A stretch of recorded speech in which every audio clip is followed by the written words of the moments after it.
जय हिंद दोस्तों, स्वागत है आप सभी का अपने यूट्यूब चैनल एनालिसिस वाला पढ़ता। दोस्तों आज 16 सितंबर को थर्सडे का आपका राष्ट्रीय ग्रुप डी का एग्जाम तक समाप्त हो गया। तो जिन लोग एग्जाम था आशा करते हैं कि अच्छा गया होगा। तो आज के इस वीडियो में 16 सितंबर थर्सडे में पूछे गए जीके साइंस करंट अफेयर्स का अधिकतम रियल प्रश्न मिल गए, तो उन सभी प्रश्नों को देखने का प्रयास करेंगे। प्रश्न दोस्तों आपका 100% रियल है और चैनल पर नए हैं दोस्तों, चैनल को सब्सक्राइब कर लीजिएगा, नोटिफिकेशन बेल को भी ऑन कर लीजिएगा। इसके अलावा दोस्तों इस वीडियो का टारगेट है 500 लाइक का, तो जो भी लोग वीडियो देखते हैं एक बार लाइक जरूर कर दीजिएगा और चैनल को सब्सक्राइब भी जरूर कर दीजिएगा। तो चलिए दोस्तों शुरू करते हैं कि आज का कैसा एग्जाम प्रश्न आपको देखने को मिला था। तो जो पहला प्रश्न देखने को मिल रहा है वो देखा गया था कि गोवा मुक्ति दिवस कब मनाया जाता है। तो दोस्तों बात करें गोवा मुक्ति दिवस का, तो 30 मई 1987 को गोवा को पूर्ण राज्य का दर्जा दिया गया था। दमन तथा दीव को अलग केंद्र शासित प्रदेश बना दिया गया था। तभी से ही 30 मई का दिन गोवा मुक्ति दिवस यानी स्थापना दिवस के तौर पे मनाया जाता है। 30 मई आपका बिल्कुल राइट आंसर हो जाएगा। गोवा आप जानते होंगे आज़ादी के बाद भी ये आपका किसके अधीन था, तो पुर्तगालियों के अधीन था, जो कि 1962 ईस्वी में जल सेना और थल सेना के बाद प्रयासों के बाद आपका जो गोवा है वो आपका आज़ाद कराया गया था। तो मुक्ति दिवस आपका 30 मई को बनाया जाता है, याद रखिएगा। पहला क्वेश्चन पूछा गया दोस्तों कि जुलाई 2022 के कॉमनवेल्थ गेम्स में भारत की तरफ से पहला गोल्ड मेडल किसने जीता था। तो दोस्तों आपका मीराबाई चानू बिल्कुल राइट आंसर हो जाएगा। CWG यानी कॉमनवेल्थ गेम्स जो कि आपका बर्मिंघम इंग्लैंड में हुआ था, स्वर्ण जीतने वाली पहली भारतीय थी, जबकि जेरेमी लारिडुंगा बर्मिंघम में शीर्ष पोडियल हासिल करने वाली पहले भारतीय एथलीट थी। तो आपका मीराबाई चानू बिल्कुल राइट आंसर हो जाएगा, जो कॉमनवेल्थ गेम में पहला गोल्ड मेडल आपका जीती थी। अगला क्वेश्चन पूछा गया दोस्तों, कर्क रेखा कौन से राज्य से गुजरती है या कौन से राज्य से नहीं गुजरती है, इस प्रकार का प्रश्न पूछा गया था। तो बात करें कर्क रेखा का, जिसे ट्रॉपिक ऑफ कैंसर भी कहते हैं अंग्रेजी में ये मुख्य रूप से दोस्तों आपका गुजरात, मध्य प्रदेश, छत्तीसगढ़, राजस्थान, झारखंड, पश्चिम बंगाल, त्रिपुरा और मिजोरम, झारखंड, राजस्थान तक घूमती है। इन सब में उड़ीसा को छोड़कर सभी राज्यों के नाम हैं। ठीक है, तो आप देख लीजिएगा आपका कौन सा ऑप्शन आपका करेक्ट होगा। इसके अलावा दोस्तों पूछा गया था आपका कि दूसरी जो पंचवर्षीय योजना है वो किस मॉडल पर आपका आधारित है। तो बात करें दोस्तों दूसरी पंचवर्षीय योजना का, तो ये आपका नेहरू महालनोबिस मॉडल को अपनाया गया था। ठीक है, इस योजना का जो मुख्य उद्देश्य आपका बुनियादी और भारी उद्योगों के विकास पर विशेष जोर देने के साथ साथ तेजी से औद्योगिकरण था। ये प्रश्न में आपका पूछा गया था कि दूसरी पंचवर्षीय योजना में किस पर ज़्यादा फोकस किया गया था, तो आपका उद्योग पर। 1956 की औद्योगिक नीति आर्थिक नीति के लक्ष्य के रूप में समाज के समाजवादी प्रतिरूप की स्थापना को स्वीकार किया है। ठीक है, अगला क्वेश्चन पूछा गया दोस्तों, सबसे पुरानी पर्वतमाला मतलब सबसे पुरानी ओल्डेस्ट माउंटेन रेंज कौन सा भारत का। तो दोस्तों अरावली पर्वतमाला भारत की सबसे प्राचीन पर्वतमाला है। तो अरावली बिल्कुल आपका राइट आंसर हो जाएगा, जो कि आपका राजस्थान, गुजरात और में तक फैला हुआ है। ठीक है, अगला क्वेश्चन पूछा गया दोस्तों, गोदावरी नदी का उद्गम स्थल कहाँ है। तो इसकी जो उत्पत्ति है पश्चिम घाट में त्रयंबक पहाड़ी से हुई है। यह महाराष्ट्र में नासिक जिले से निकलती है, जिसकी लंबाई जो आपका 1465 किलोमीटर है। इस नदी का पाट बहुत बड़ा है। ठीक है, तो ये आपका कहाँ से निकलता है, महाराष्ट्र में नासिक जिले से निकलता है, तो याद रखिएगा। और पश्चिमी घाट में त्रयंबक पहाड़ी से हुई है। ठीक है, अब ऑप्शन में देख लीजिएगा क्या आया था। इसके अलावा दोस्तों आपका क्वेश्चन पूछा गया था कि 2011 की जनगणना के अनुसार तेलुगु भाषा को कौन टेक ओवर करके तीसरी सबसे बोली जाने वाली भाषा बन गई थी। तो इसका सही उत्तर आपका मराठी हो जाएगा। 2011 की जनगणना के अनुसार मराठी 6.86% भारत में तीसरी सबसे अधिक बोली जाने वाली भाषा है। मराठी ने तेलुगु को देश में तीसरी सबसे अधिक बोली जाने वाली भाषा के रूप में बदल दिया था। तो यही आपका प्रश्न आया था। और मराठी एक दोस्तों आपका इंडो आर्यन भाषा है, जो मुख्य रूप से महाराष्ट्र भारत के मराठी लोगों के द्वारा बोला जाता है। ठीक है, तो ये तीसरी बोली जाने वाली भाषा है। पहला कौन है, तो पहला आपका हिंदी है, और दूसरा आपका कौन है, तो दूसरा आपका बंगाली। इसके बाद तीसरा आपका तेलुगु हो जाएगा, और तीसरा मराठी, चौथा तेलुगु, पांचवा आपका तमिल हो जाएगा। इसके अलावा दोस्तों पूछा गया था आपका कि 2022 तक भारतीय संविधान में कितनी मौलिक कर्तव्य हैं।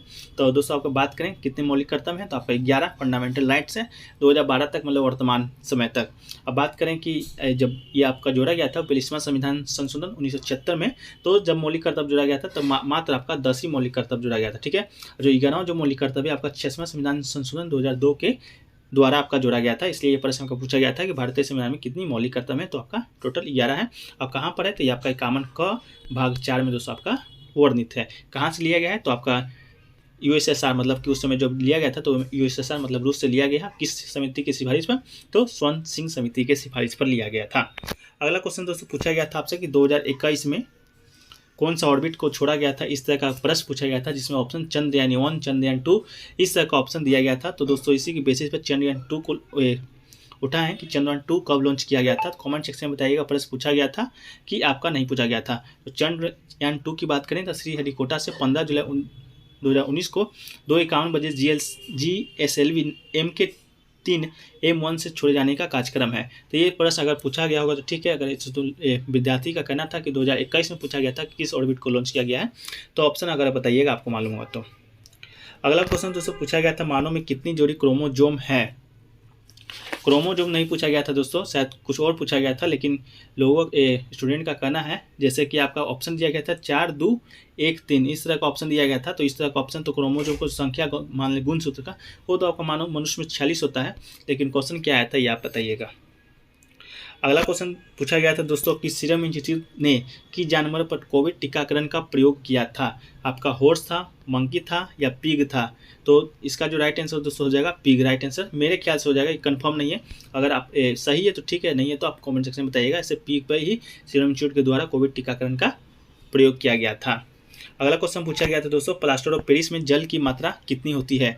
तो दोस्तों प्लास्टर ऑफ पेरिस का जल की मात्रा के संबंध में आपका प्रश्न आया था। तो जल का केवल आधा अणु क्रिस्टलन जल के रूप में जुड़ा होता है आपका प्लास्टर ऑफ पेरिस में। अगला क्वेश्चन पूछा गया था दोस्तों आपका कि प्रार्थना समाज के संस्थापक कौन थे।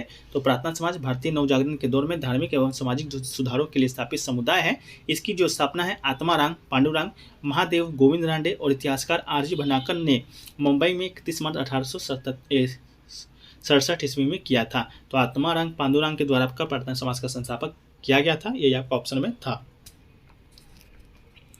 अगला क्वेश्चन पूछा गया था दोस्तों आपका कि वॉशिंग सोडा अम्लीय है कि क्षारीय है। तो वॉशिंग सोडा दोस्तों एक सोल्यूशन है जो कि आपका क्षारीय है और sodium carbonate dehydrate washing soda का रासायनिक नाम है, आप यहाँ पर देख सकते हैं Na2CO3 10H2O। जब ये पानी में घुल जाता है तो ये आपका मजबूत क्षार मतलब कि सोडियम हाइड्रोक्साइड NaOH बनता है और इस आयनों की उपस्थिति में सोल्यूशन को क्षारीय बना देता है। तो आपका अम्लीय की क्षारीय पूछा था, तो आपका अम्लीय राइट आंसर हो जाएगा।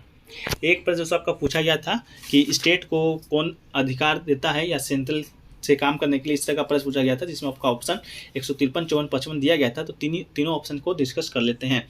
बात करें दोस्तों 153 का, तो राज्य को राज्यपाल के प्रत्येक राज्यों का एक राज्यपाल होगा, ये आपका अनुच्छेद 53 कहता है।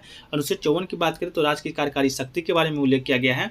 और बात करें दोस्तों अनुच्छेद 55 का, तो राज्यपाल की नियुक्ति राज्य के राज्यपाल को राष्ट्रपति अपने हस्ताक्षर और मुद्रा सहित अधिपति के द्वारा नियुक्त करेगा। तो मेरे ख्याल से दोस्तों आपका राज्य का कार्यकारी शक्ति ही दिया गया था, तो आपका आर्टिकल 154 बिल्कुल राइट आंसर हो जाएगा। इसके अलावा दोस्तों पूछा गया था आपका कि गंगा को साफ करने के लिए प्रधानमंत्री के द्वारा कौन सी योजना को लाया गया था। तो गंगा की सफाई का एक आर्थिक एजेंडा भी है। इस सोच को कार्यान्वित करने के लिए सरकार ने गंगा नदी के प्रदूषण को समाप्त करने के लिए नदी को पुनर्जीवित करने के लिए नमामि गंगे नामक एकीकृत गंगा संरक्षण मिशन का शुभारंभ किया था। तो नमामि गंगे आपका बिल्कुल राइट आंसर हो जाएगा। अगला क्वेश्चन पूछा गया था दोस्तों आपका कि मेंडलीव के द्वारा कौन से 2 पौधे का प्रयोग किया गया था। तो इसका जो क्वेश्चन है आपका क्लियर नहीं है, ऑप्शन अगर मालूम होगा तो कमेंट सेक्शन में बताइएगा। एक पूछा गया था दोस्तों आपका limitation of Mendeleev periodic table के बारे में। तो आवर्त सारणी की सीमाएं देखें तो हाइड्रोजन का अनिश्चित स्थान द हाइड्रोजन के गुण भार धातु व हेलोजन दोनों के साथ समानता प्रदर्शित करते हैं, इसको निश्चित नहीं मिला। ये आपका पूछा गया था लिमिटेशन ऑफ मेंडलीव के बारे में। इसके अलावा दोस्तों आपका एक क्वेश्चन था जिसका जो राइट आंसर था आपका पिचर प्लांट था। प्लांट के बारे में पूछा गया था, तो इसका राइट आंसर आपका पिचर प्लांट हो जाएगा। कई अलग अलग मसारी पौधे होते हैं जिन्हें संशोधित पत्तियां होती हैं, जिन्हें पिटफॉल ट्रैप के रूप में जाना जाता है। एक शिकार ट्रैपिंग तंत्र जिसमें पाचन तंत्र से भरी गुहरी गुहा होती है, जिसे सच्चे घरे के पौधे माना जाता है। उसे जल विशेष पत्तियों के द्वारा बनते हैं। पौधे अपने शिकार को आकर्षित करते हैं, मृत के साथ डुबो देते हैं। तो आपका पिचर प्लांट से रिलेटेड आपका यह भी प्रश्न देखने को मिला था, जिसका राइट आंसर दोस्तों आपका पिचर प्लांट हो जाता है। इसके अलावा दोस्तों एक पूछा गया था आपका कि निम्नलिखित में से कौन सा उत्तक है उत्तक की मरम्मत में मदद करता है और अंग के अंदर को भरता है। तो आपके पास ऑप्शन दिया गया था पट्टा वसा उत्तक, एली ओलार और उपास्थि। तो एली ओलार दोस्तों आपका बिल्कुल राइट आंसर हो जाएगा। और इंग्लिश में इसको क्या कहते हैं वो अभी पता नहीं है। अगर हिंदी में दोस्तों आपका एरी ओलार आपका बिल्कुल राइट आंसर था। कि लक्ष्मी योजना के संबंध किससे है। तो लक्ष्मी योजना के संबंध दोस्तों आपका मध्य प्रदेश राज्य से है। इस स्कीम के तहत दोस्तों आपको लड़कियों के बारे में आपका ये स्कीम शुरू किया गया था। लड़कियों के लिए लड़कियों की शिक्षा और आर्थिक स्थिति में सुधार करने के लिए आपका लक्ष्मी योजना को मध्य प्रदेश सरकार के द्वारा शुरू किया गया था। इसके अलावा दोस्तों पूछा गया था आपका कि ये सीमेंट में किसका प्रयोग होता है, इस तरह का प्रश्न आपसे पूछा गया था। तो दोस्तों बात करें सीमेंट का, तो ये सीमेंट के जो मुख्य घटक होते हैं try calcium silicate, die calcium silicate और ट्राई कैल्शियम एल्यूमिनेट। इसके अतिरिक्त पिसने के पूर्व इसमें लगभग 3% जिप्सम का प्रयोग किया जाता है। तो ये आपका क्या प्रश्न आया था ये आप बताइएगा। इसके दोस्तों आपका क्रियान्वयन विधि से द्वारा आया था, क्रियान्वयन विधि के द्वारा इसको क्या किया जाता है, तो आपका पीछे वाला आंसर था। इसके बाद नाभिक में दोस्तों परमाणु भार से भी संबंधित प्रश्न आपका आया था। इसके अलावा 1,64,00,000 करंट से आपका प्रश्न आया था कि किस लिए केंद्र सरकार ने किस राज्य को दिया है। तो इस तरह के प्रश्न दोस्तों आपके थर्ड शिफ्ट में देखे गए थे। तो दोस्तों ये इतने ही प्रश्न आज के थर्ड शिफ्ट के माध्यम से प्राप्त हुए हैं, और ये प्रश्न प्राप्त होंगे इसको पीटीएफ में शामिल कर देंगे। पीटीएफ आपको टेलीग्राम चैनल में मिल जाएगा। इसके अलावा व्हाट्सएप नंबर मैसेज कीजिएगा। इसके अलावा 17 से 15 अगस्त का पीडीएफ, 17 से 15 सितंबर तक का पीडीएफ आप लेना चाहते हैं तो मैं व्हाट्सएप नंबर पर मैसेज करके इससे प्राप्त कर सकते हैं, मात्र 20 रुपये के न्यूनतम शुल्क पर। दोस्तों वीडियो कैसा लगा कमेंट सेक्शन में बताइएगा। अच्छा लगा वीडियो को लाइक कीजिएगा और दोस्तों में शेयर कीजिएगा। तो चैनल पर नए होंगे चैनल को सब्सक्राइब कर लीजिएगा, नोटिफिकेशन बेल को भी ऑन कर लीजिएगा। तो मिलता है नेक्स्ट वीडियो में, जब तक के लिए जय हिंद जय भारत।